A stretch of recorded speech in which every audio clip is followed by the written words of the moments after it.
Check it out, boys. Mozilla has risen. Mozilla. Man, now I'm kind of nervous about making the CW my rig tip video for your first CW QSO. Now I got the garden plotted out. Going to be 2 raised beds with a gravel path between them.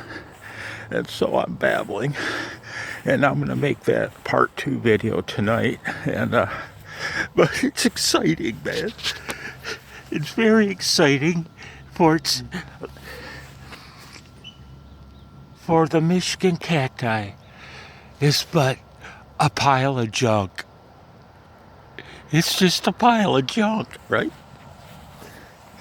And I came out here prepared to do my spring trimming. I do a bit of spring trimming on the cacti.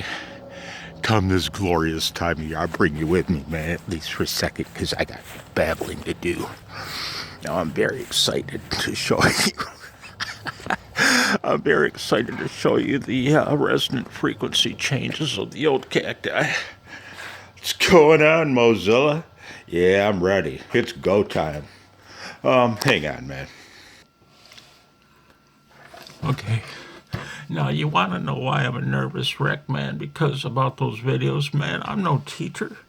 I mean, I've taught, but I've taught other biomed engineers things like how to do the PM in maintenance on a levofloxacin angio injector, or on a Puritan Bennett 7200 AE ventilator with flow-by option.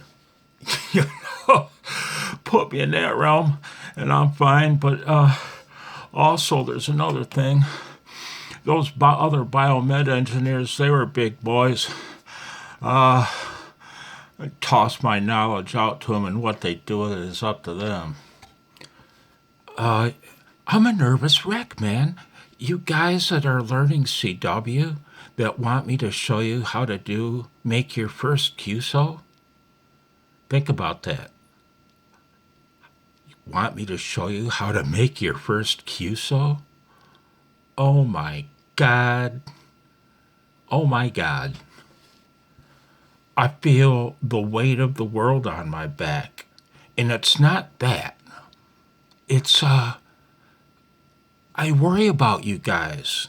I'm proud of you guys, and I'm worried sick about you guys. I want you to succeed and have a great time with CW. And it can be discouraging. It takes so much work and dedication. And, you guys know what it takes, man. And I'm worried about you, man. About you thriving and succeeding. I feel like you're my own children. And I'm not joking about that. Whew. Okay, back to the antenna babble. I checked the resonant frequency of my vertical and my 2 dipoles with my MFJ analyzer. I love that analyzer. I like to twiddle my knob. I like playing with my knob. You know what I mean? Those, like the mini VNAs and such, those things are unreal. They're cool, but not my style.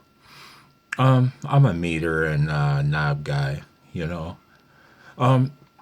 So on the vertical, I noticed that the 6 meter frequency hasn't changed since last year. The 10 meter frequency has not changed since last year, nor has the 15 meter frequency. But it looks like the last 2, the 18 meter and the 14 meter bands, the resonant frequency has dropped about 100 kilohertz, which isn't surprising. It was a long winter, you know, a lot of snow out there. A lot of rain, a lot of wind, you know. So, and everything is as I wish. The 50 meter band, where I operate in the CW portion and sometimes the phone portion, I mean, my standing wave ratio is about flat. And on 10 meters, it favors the CW portion because that's where I spend more of my time. But I didn't want to tune it down right to the CW portion because occasionally I like to go up into the phone portion. It's fun. And I can go down to the bottom of the band without using my internal tuner. However, on that vertical, to go to the phone portion, you'll need either your internal tuner or an external tuner. I can use my Z match if I want better efficiency, but out of laziness, I just use the internal rig tuner. 15 meters, same thing. Sharper band, so I generally will always have to use a tuner on 15 meters anyway. It's tuned a little higher than in between, right where I want it. The 18 meter band, I can leave it alone because the band is a tiny little slice and this is right on the lower edge. So I can, I can go up to the top of the phone portion and still my standing wave ratio is 1.1 to 1. Okay.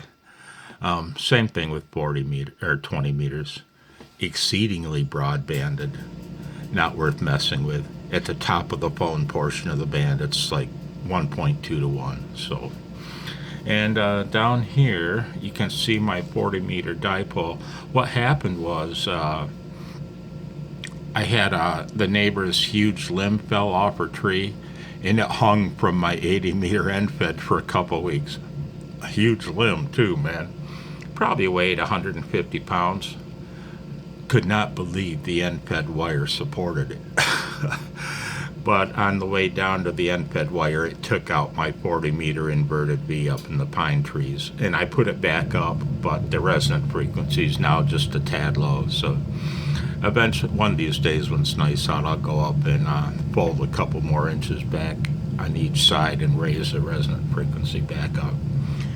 And down here, my 30 meter dipole is where it's always been. Covers the whole band with a flat standing wave ratio. And now then, you know what, man? Hang on. You want to talk antenna babble? Hang on, man. Let's go out. Let's go for a field trip back outside. Hang on, man. All right, boys, walk with me. You know where we're at. We got to get from the cacti over to that window. And you know how, because let's pretend you're the feed line. It runs up the yard. It's buried 2 to 3 inches under the soil, whatever. I just slit the soil on an angle and slid it in, tamped it back down. What do you think VSWR stands for? Voltage standing wave ratio. If you have a mismatch, what do you think happens? You think your signal goes out, gets reflected back up the feed line into your rig, right? You're wrong. Hang on. It doesn't get reflected back into your rig. It gets reflected back minus some power, because remember, you've got feed line loss. When that signal came back toward your rig, it was minus the power lost in the feed line loss, okay? It doesn't get reflected back into your rig. It gets reflected back to your rig, at which point it goes back out toward your antenna again. Hang on. And so out it comes, and it heads back out to your Delaware cacti. Because my friend, he took his DX commander down and went with a cacti. And, the signal comes out, it hits a mismatch, and most of it gets radiated, but a portion gets reflected back. Now we're losing, we're walking, and we're losing power, and it gets back to your rig where it doesn't get absorbed by the rig. It hits the rig, out it goes again, back and forth. The reflected wave goes. Each time radiating a portion, each time reflecting a portion, each time losing a bit due to loss. You want to know what it's like? Take a little kid's pool, a little kiddie pool, on very calm water, drop a rock in it, anywhere in it. Watch the waves.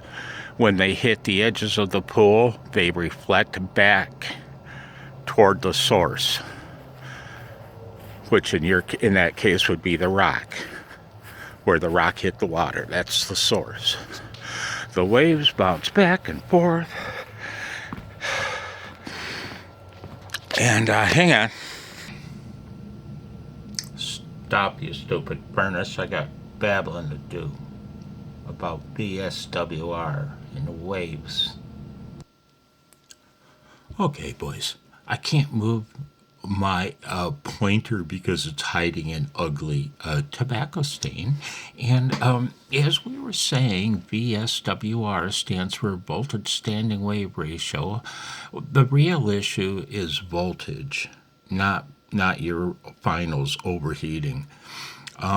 With a real high VSWR, you could possibly exceed the breakdown voltage of your output devices.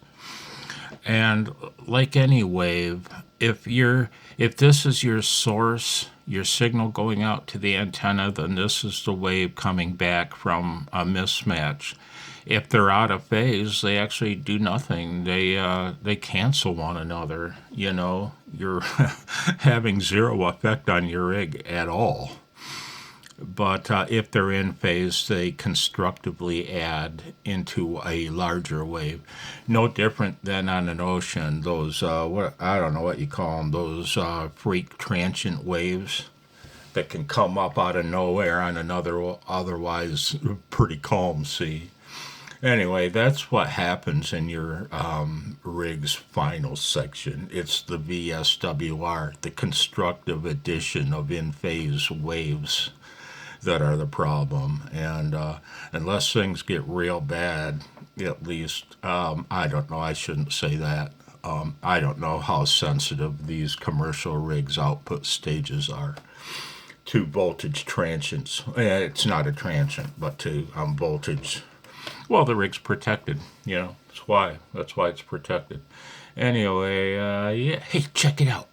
Blowzo, the Propo Pro, wants to bring you a Propo report. Hang on. Check it out, man. This is right now on 10 meters. You know? Sporadic E is everywhere. Check. This is 6 meters, man. 6 meters is open. You want to see something even crazier? Look at this. I was up at 5 a.m. Let me zoom you in, man. I can't see what I'm doing. I truly can't see what I'm doing. I was up at 5 a.m. And that is 10 meters sporadic E at 5 a.m. Michigan time. That's crazy. That's unheard of. That's the stuff that happens in the summertime, boys. If you're pretty new to ham radio, and if you've never been through a solar maxima before, as we start ramping up the fun, this is what happens, especially in the summertime. Sporadic E is a beast of summer. Gone are the quiet low bands. Gone are the quiet nights on 160 and 80, replaced with it are nightmare static crashes from lightning everywhere, especially in Florida. God. 10 meters at 5 a.m. Boom. 6 meters at 5 a.m. 6 meters at 5 a.m. That's nuts, man. That's nuts, man. That's nuts, man.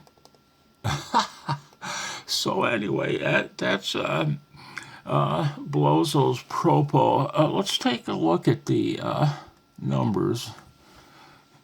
I'll take you with me this time. No need to pause you.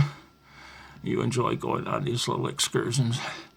Yeah, K index 4 The current K index 4.64, huh? And solar activity quiet, geomagnetic field quiet. Yeah, the A index is up to 21 now. Yeah, that's why we're starting to have us some fun. If you're new to HF propagation, when that A index gets up above 75 type of thing, yeah, you're about to have you a good time on 10 meters, 6, even 2 meters. You'll hit repeaters you never knew existed, man. And then if the opening's just right, you'll key up your little handy talkie while you're strolling down Main Street to see if you can hit the repeater on the hill, and you'll bring up one in Japan. Think I'm kidding? 73, guys. Be well. Part 2 of my first CW contact. Part 2, how I set my rig up, will be recorded tonight. 73, guys.